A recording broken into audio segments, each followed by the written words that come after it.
مالك يوم الدين إياك نعبد وإياك نستعين اهدنا الصراط المستقيم صراط الذين أنعمت عليهم غير المغضوب عليهم ولا الضالين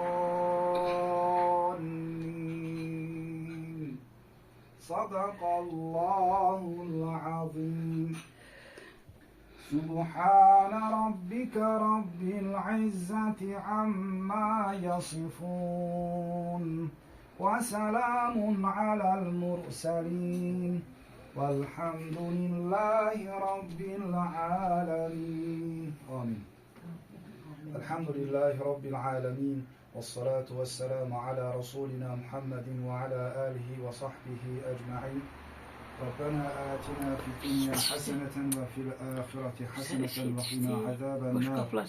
ربنا اغفر لنا ولوالدينا وللمؤمنين يوم يقوم الحساب برحمتك يا أرحم الراحمين ve selamun alel murselin.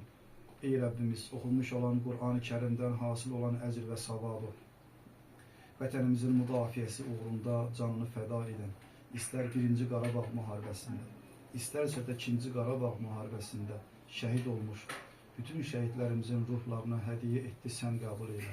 Onların ruhlarını şad eyle, onların yaxınlarına, xüsusilə valideynlərinə səbir ver. Elhamdülillahi Rabbil alemin. Lillahi Teala el-Fatiha.